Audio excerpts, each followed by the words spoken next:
Awal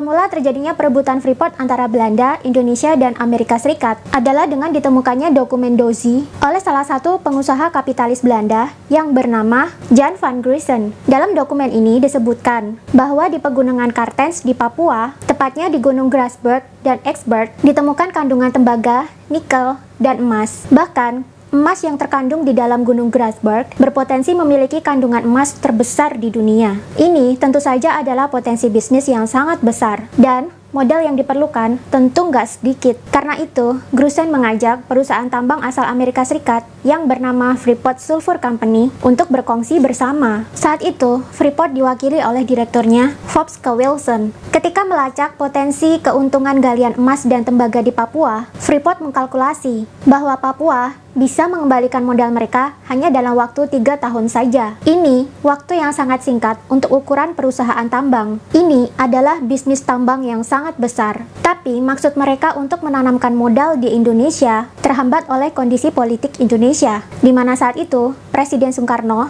mencanangkan berdikari alias berdiri di atas kaki sendiri. Kemudian beliau juga anti nekolim atau neokolonialisme dan imperialisme dan menggaungkan ideologi Nasakom alias nasionalisme, agama, dan komunisme. Saat itu, Soekarno sangat anti modal asing. Perusahaan-perusahaan Belanda yang masih bercokol di Indonesia, banyak yang dinasionalisasi oleh Soekarno dengan bantuan para buruh.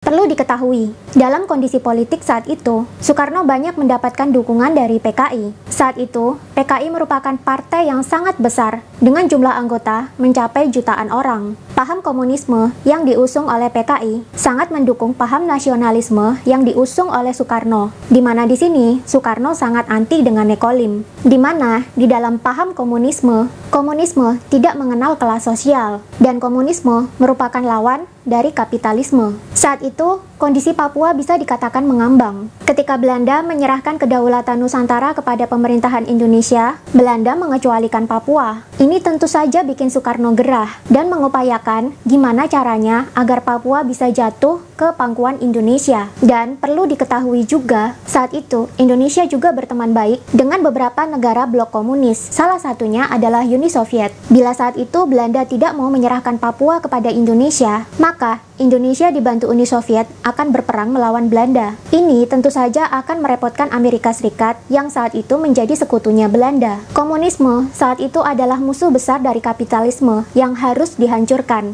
Makanya nggak heran, setelah Perang Dunia Kedua berakhir, masih ada perang-perang di negara-negara yang berhaluan komunis. Ini memang sudah agenda dari negara-negara kapitalis, terutama Amerika Serikat, untuk menghancurkan komunisme dimanapun, termasuk di Indonesia. Jika Indonesia berhaluan komunisme, kapitalisme akan susah masuk. Perusahaan asing akan sulit untuk beroperasi di Indonesia. Dan Soekarno adalah musuh dari bangsa-bangsa kapitalis, terutama elit-elit kapitalis dunia yang berKTP Amerika Serikat. Bahkan, menurut catatan Pak Harizal dan Ismantoro Dwi Yuwono dalam buku Freeport, fakta-fakta yang disembunyikan, juga disebutkan bahwa Badan Intelijen Amerika Serikat khusus untuk urusan luar negeri, yakni CIA, juga dibentuk dengan salah satu agendanya adalah untuk membasmi komunisme di seluruh dunia. Tapi saat itu, Soekarno justru menjalin hubungan baik dengan John F. Kennedy atau JFK, Presiden Amerika Serikat waktu itu. Walaupun komunisme harus dibasmi, John F. Kennedy tidak mau menggunakan peperangan dan kekerasan.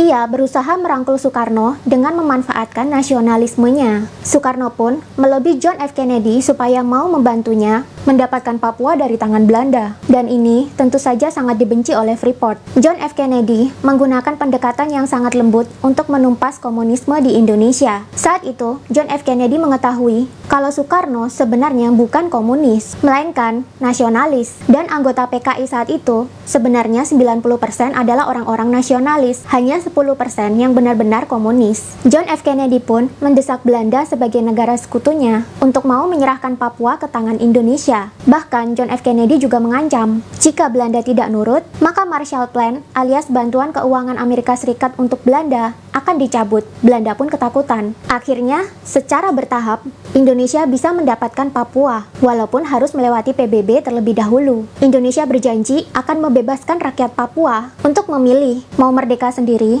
atau ikut Indonesia. Setahun setelah PBB menyerahkan Papua ke Indonesia, jelas saja ini membuat Freeport murka.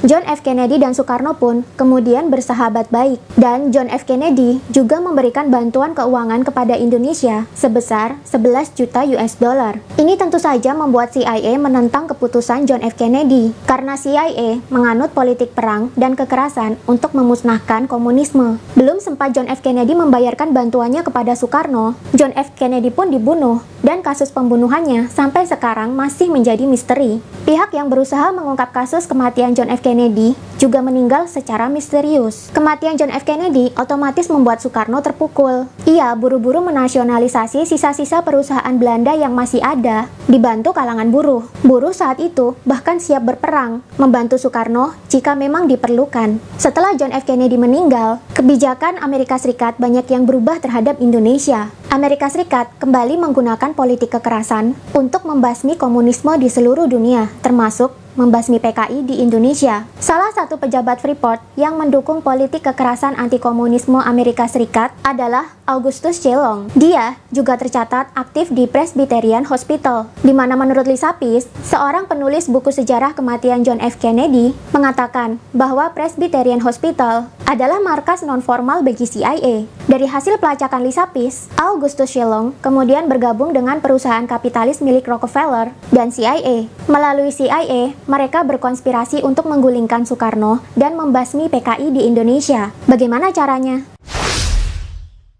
Masih dari hasil pelacakan Lisa Pease, Amerika Serikat kemudian membeli beberapa pejabat militer Indonesia. Pejabat militer belian ini kemudian mereka sebut sebagai Our Local Army Friends. Mereka terdiri dari tentara berpangkat jenderal ke bawah dan beberapa jenderal dengan deretan bintang di pundaknya. Selain bekerja sama dengan elit militer, CIA juga bekerja sama dengan beberapa elit pejabat politik di Indonesia. Tujuan besar mereka adalah menggulingkan Soekarno dan memusnahkan PKI agar perusahaan-perusahaan elit kapitalis dunia bisa bebas masuk ke Indonesia. Siapakah elit-elit pejabat yang berkonspirasi untuk melengsarkan Soekarno dan menumpas PKI itu? Berdasarkan ulasan dalam buku Freeport, fakta-fakta yang disembunyikan, Augustus C. Long ternyata menjalin hubungan dekat dengan Julius Tahia. Dari Julius Tahia inilah Augustus C. Long diperkenalkan kepada Ibnu Sutowo yang saat itu menjabat sebagai Menteri Pertambangan dan Perminyakan. Atas jasanya, Julius Tahia pun mendapatkan kehormatan dari Freeport dan salah satu perusahaan Rockefeller di Indonesia, PT Caltex. Julius Tahia juga diangkat sebagai pejabat tinggi di Freeport. Melalui Ibnu Sutowo, Soeharto, dan Julius Tahia inilah agenda penghancuran PKI dan penggulingan Soekarno dijalankan. Dan biaya untuk proyek konspirasi penggulingan Soekarno ini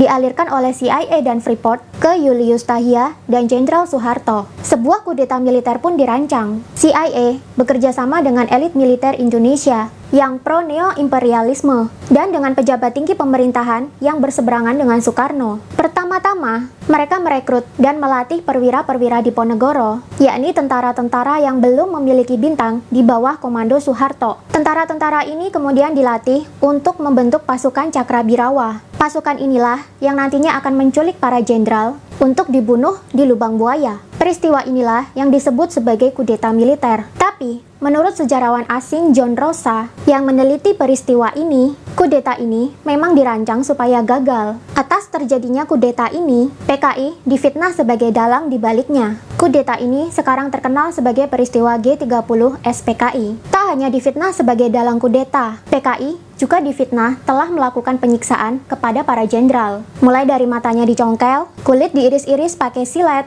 disiksa pakai pukulan dan tendangan, dan dipotong kemaluannya. Padahal, menurut hasil otopsi dari Fakultas Kedokteran Universitas Indonesia, penyiksaan seperti itu tidak ditemukan di tubuh para jenderal. Setelah peristiwa G30 SPKI terjadi, penumpasan terhadap seluruh anggota dan simpatisan PKI pun terjadi di bawah komando Soeharto. Menurut investigasi sejarawan dan penulis lain, yakni Max Lane, tercatat bahwa setidaknya ada 500.000 hingga 2 juta orang yang teridentifikasi sebagai anggota dan simpatisan PKI dibunuh pada saat itu. Kebanyakan mereka dibunuh dengan cara yang mengerikan. Ada yang dipenggal kepalanya, ada yang perutnya diiris kemudian isinya dikeluarkan, ada yang diseret menggunakan truk di atas aspal. Mayatnya juga banyak yang dibuang begitu saja ke sungai. Ini adalah bagian dari kampanye teror. Bagi yang tertangkap tapi tidak dibunuh, ratusan ribu orang dipenjara dalam rumah-rumah penyekap. Sedangkan bagi yang terhindar dari hukuman, puluhan ribu orang dipecat dari pekerjaannya sebagai polisi, tentara, dan pegawai negeri sipil. Akibat dari kudeta gagal ini pula lah, Soeharto bisa mendapatkan kedudukannya sebagai presiden menggantikan Presiden Soekarno. Begitu Soeharto menjabat sebagai presiden, tak menunggu lama, PEPRA kemudian diadakan di Papua. PEPRA ini adalah program penentuan pendapat rakyat yang memang harus dilaksanakan oleh Indonesia sesuai janji mereka di depan PBB dulu saat penyerahan Papua ke tangan Indonesia. Dalam program ini, Papua harus menentukan mau merdeka sendiri atau mau ikut Indonesia. Singkat cerita, PEPRA pun dilaksanakan. Tapi tentunya atas intimidasi Indonesia di bawah rezim Soeharto. Papua bagaimanapun juga harus ikut Indonesia. Bagi yang tidak mau ikut, akan dianggap sebagai gerakan separatisme, dan mereka akan ditumpas oleh militer. M.R. Siregar mencatat, setidaknya ada 200.000 orang Papua yang disembelih oleh militer Indonesia untuk mempertahankan hasil dari PEPRA ini. Hasil dari PEPRA sudah jelas, Papua akhirnya ikut dengan Indonesia. Dan semenjak saat itu, bagi-bagi sumber daya alam Indonesia kepada perusahaan kapitalis asing dimulai. Tidak hanya bagi-bagi sumber daya alam Indonesia, rezim Soeharto juga membagi-bagikan buruh Indonesia kepada perusahaan kapitalis asing dengan harga yang sangat murah. Freeport pun berhasil mendapatkan Papua di bawah rezim Soeharto. Menurut catatan seorang jurnalis Amerika, Andre Vlcek, seperti yang dikutip dalam buku Freeport, Fakta-Fakta yang Disembunyikan, Andre pun mencatat, Soeharto menerima miliaran dolar dari Freeport atas itu semua. Untuk seterusnya, Freeport diperbolehkan membangun bisnis tambangnya di Papua, dan Indonesia hanya mendapatkan 9% saham saja dari sini. Sisa keuntungan diambil semua oleh Freeport. Gunung emas di Papua dikeruk besar-besaran, tapi Indonesia cuma dapat secuprit, sampai akhirnya rezim Jokowi berhasil membeli 51% sahamnya. Sampai sekarang, PKI telah menjadi organisasi yang sangat terlarang di Indonesia. PKI diceritakan dalam sejarah sebagai partai yang berisi golongan orang-orang tak bertuhan yang sangat kejam. Seluruh catatan sejarah dalam negeri mengatakan, PKI adalah partai yang kejam dan anggotanya layak untuk dibunuh. Propaganda ini terus ada selama masa Orde Baru. Tak kurang berapa buku yang telah diterbitkan untuk menakut-nakuti Indonesia tentang PKI. PKI dicitrakan sebagai partai yang mengerikan, jahat, dan ingin mengganti ideologi Pancasila dengan komunisme. Saking hebatnya propaganda ini, sampai sekarang pun banyak orang yang langsung kejang-kejang penuh kemarahan jika mereka mendengar kata PKI. Sebenarnya mereka mau marah sama siapa sih? Wong PKI saja sudah nggak ada kok, dan PKI sudah benar-benar musnah. Pengetahuan seperti ini tak akan kalian temukan dalam buku-buku sejarah yang ada di Indonesia, terutama yang diterbitkan selama masa Orde Baru. Karena sejarah yang dibuat pada zaman Orde Baru semuanya mendiskreditkan PKI. Mirisnya, justru sejarawan dan jurnalis-jurnalis asing yang melakukan investigasi terhadap peristiwa ini. Apakah ini pertanda betapa minimnya pengetahuan sejarah kita? Sampai-sampai harus jurnalis dan sejarawan asing yang melakukan investigasi dan pelacakan atas peristiwa bersejarah kita. Sekarang, PKI sudah punah. Sudah waktunya kita move on. Kalau kalian bilang ideologi PKI itu masih bertahan, sebenarnya itu ideologi yang mana? Ideologi yang penghapusan kelas sosial? Atau ideologi yang tidak bertuhan? Jika kalian bilang ideologi PKI adalah ideologi yang tidak bertuhan seperti yang diceritakan sejak zaman Orde Baru, kenapa kalian tidak tumpas saja orang-orang ateis yang ada di Indonesia? Kan banyak tuh sekarang orang-orang ateis yang tidak bertuhan, dan mereka bangga dengan keateisan mereka. Kenapa mereka nggak kalian sebut PKI juga? Kalau kalian bilang partainya sudah bubar, tapi ideologinya masih ada, Kalian harusnya cek bahwa pemerintah sudah melarang berkembangnya paham komunisme atau Marxisme atau Leninisme. Dan ini diatur dalam TAP MPRS nomor 25/MPRS/1966 tahun 1966. PKI sudah tidak ada. Ideologinya juga dilarang secara hukum. Kalau sekarang banyak orang yang takut ideologinya PKI bangkit lagi, sebenarnya ideologi yang mana ya? Padahal di Kamus Besar Bahasa Indonesia saja, ideologi komunisme sangat berbeda dengan yang sekarang digaungkan oleh orang-orang yang takut PKI akan bangkit kembali.